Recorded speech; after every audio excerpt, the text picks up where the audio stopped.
Hey guys, today I want to talk about one fragment from the Bible. The phrase is, "The gates of the hell shall not prevail against it." It comes from the Gospel of Matthew 16:18 in the New Testament. It was spoken by Jesus Christ to the Apostle Peter. You are Peter, which means rock. And on this rock I will build my church, and the gates of hell shall not prevail against it. So here's the thing. The explanation of these words is the demons won't be able to break into the Catholic Church and corrupt it from the inside. But before the second Vatican Council, there was another explanation of these words. The gates were built in those times, probably in all times, to prevent attackers from reaching the city. What was Church saying about this earlier?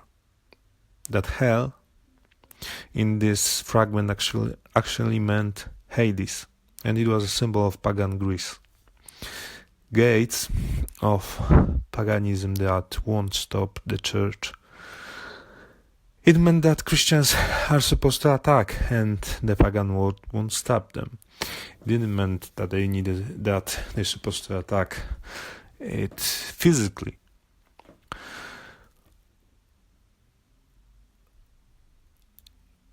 But in some circumstances, they should. In this case, the situation is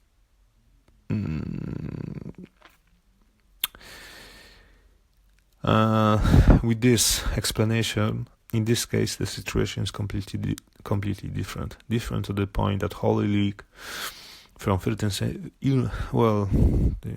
early 13th century should get more appreciation actually from the nowadays Catholics.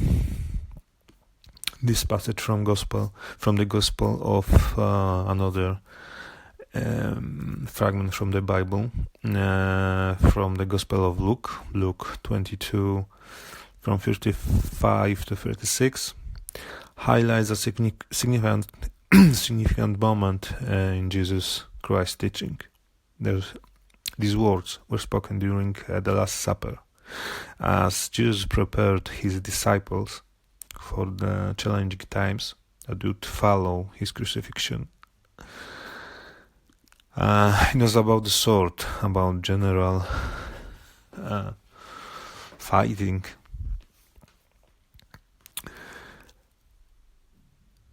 That was about apostles. Let him sell cloak and buy a sword. This phrase has been the subject of much interpretation. While it could be understood literally as a call to self-defense, many theologians argue that Jesus uses symbolic language here, that the sword might represent spiritual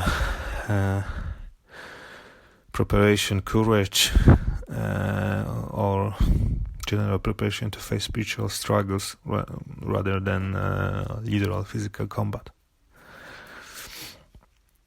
However, the church is recognizing the idea of the righteous war in history. A war that we need to be able to participate in as general, as people of the free world, people of the righteous world. Not always Western civilization was considered itself as.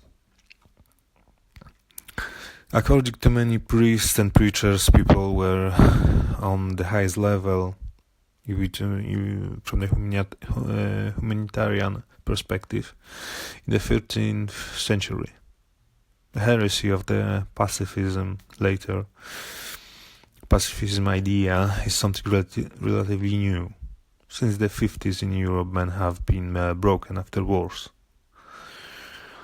Men became soft and it was going down that road to the level of on which we are now. But in the 13th century, when according to the church, we were on the highest level in Western civilization, men were ready to fight.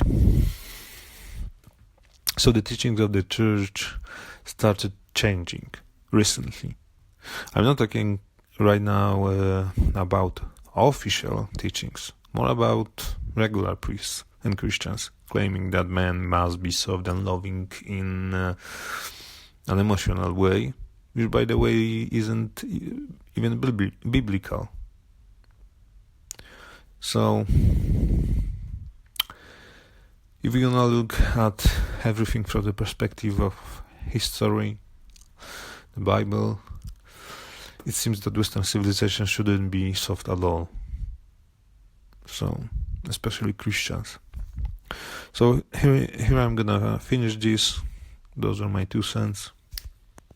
So, all best.